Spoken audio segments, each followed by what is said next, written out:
ক্রাইটেরিয়াগুলো কিন্তু খুব স্বাভাবিক একটা ব্যাপার। বাজেট কম আছে, রাস্তার উপর ফ্ল্যাট লাগবে, সাউথের দিকে ফেসিং লাগবে, সাউথ ফেসিং ফ্ল্যাট লাগবে। তার ভিতর থেকে একটা 2 BHK মোটামুটি একটা ছোট সাইজের হোক, কিন্তু আপনার 750-র ভিতর হলে পরে সুবিধা হয়। সেরকম টাইপের ফ্ল্যাটই কিন্তু আজকে আপনাদের জন্য শেয়ার করব। একদম রোড ফেসিং আপনার ফ্ল্যাটটা থাকছে, সাউথ ফেসিং, 750 স্কোয়ার ফিটের সুন্দর একটা 2 BHK। যদি বলি আপনাকে মেইন রোড থেকে মাত্র 100 মিটার ডিস্টেন্সে আপনার 91 যে বাস রুট রয়েছে, সেখান থেকে মাত্র 100 মিটারের দূরত্বে কিন্তু আপনি এই ফ্ল্যাটটা কিন্তু পেয়ে যাবেন। চলুন ফ্ল্যাটের একটা ছোট্ট ট্যুর আপনাকে করিয়ে দিই, তাহলে আপনার আরো বুঝতে সুবিধা হবে। ফ্ল্যাটটা আপনার রয়েছে 3rd ফ্লোরে। প্রত্যেকটা ফ্লোরে আপনার 4টে করে ফ্ল্যাট রয়েছে, শুধুমাত্র একটাই 2 BHK এখন অ্যাভেলেবেল রয়েছে, যেটা আপনার 3rd ফ্লোরে রয়েছে। লিফট কিন্তু রানিং রয়েছে।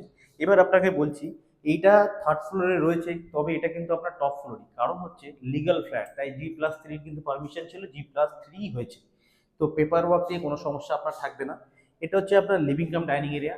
আপনি যে ফেস করে যদি আপনি বলেন আপনার ফ্ল্যাটের মানে আমার এই সামনেটা হচ্ছে আপনার সাউথ, মানে আপনি সাউথের দিকে মুখ রেখে কিন্তু আপনি ফ্ল্যাটে এন্ট্রি করছেন। এটা হচ্ছে আপনার লিভিং কাম ডাইনিং এরিয়া। কিচেনটা আপনার ওপেন রয়েছে। এদিকে রয়েছে আপনার একটা কমন ওয়াশরুম। ওয়াশরুমটা কিন্তু আপনার অনেকটা স্পেশিয়াল, মানে 424 থেকে 25 স্কোয়ার ফিটের মতো, কিন্তু এতটা বড় কিন্তু আপনার এই কমন ওয়াশরুমটা কিন্তু আপনি পেয়ে যাচ্ছেন। বুঝতেই পারছেন কতটা স্পেস রয়েছে। এখানে আপনার একটা বেসিন রয়েছে। এইবার দেখুন ফ্ল্যাটের আপনার এদিকে হচ্ছে আপনার একটা বেডরুম। এই বেডরুমটা আপনার একটু ছোট সাইজের বেডরুম রয়েছে, এটা তাও আপনার প্রায় 9x10 সাইজের কিন্তু আপনি এই বেডরুমটা পাচ্ছেন।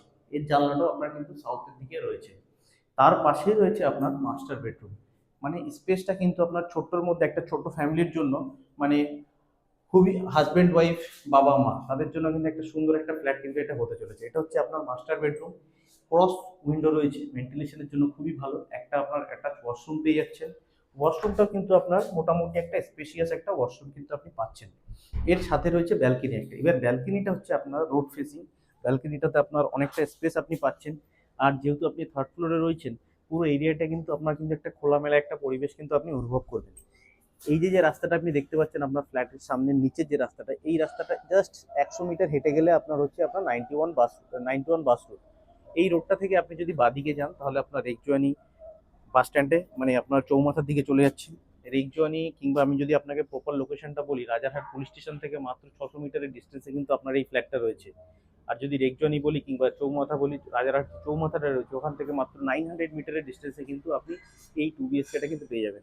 হ্যাঁ, এবার দেখুন আপনার এটাতে কমিউনিটির ভিতরে এই পাড়াটা কিন্তু সুন্দর একটা পাড়া রয়েছে। এখানে আপনার জাস্ট আপনার ফ্ল্যাটের দুটো ফ্ল্যাট, একটা ফ্ল্যাট পরেই কিন্তু আপনার মন্দির মন্দির রয়েছে বড় সাইজের। ওখানে আপনার জগন্নাথ মন্দির রয়েছে, শিব মন্দির রয়েছে, দুর্গা মন্দির রয়েছে। তো এরকম একটা লোকেশনের ভিতরে যাদের একটা ফ্ল্যাটের রিকোয়ারমেন্ট ছিল, তাদের জন্য কিন্তু সেই আশাটা কিন্তু ফুলফিল হতে চলেছে। কারণ এই ফ্ল্যাটটার মাত্র আস্কিং প্রাইস রয়েছে মাত্র 25 লাখ। 25 লাখের ভিতরেই সুন্দর একটা 2 BHK কিন্তু আপনি পেয়ে যাচ্ছেন। আর হ্যাঁ, প্রাইসটা স্লাইটলি নেগোসিয়েবল হলেও হতে পারে। যে কোনো ব্যাংক থেকে আপনার লোন হয়ে যাচ্ছে। ফ্ল্যাটের উপরে কিন্তু আপনার একটা মন্দির করে দেওয়া হয়েছে। আর লোকেশন নিয়ে আশা করি আর কোনো কারোর কিছু জানার নেই। যদি জানার থাকে উপরে নাম্বারে কল করে কিন্তু জানতেই পারেন। আর যদি ফ্ল্যাট পছন্দ হয়ে থাকে, উপরে ফোন করে একবার ভিজিট অবশ্যই করতে পারেন।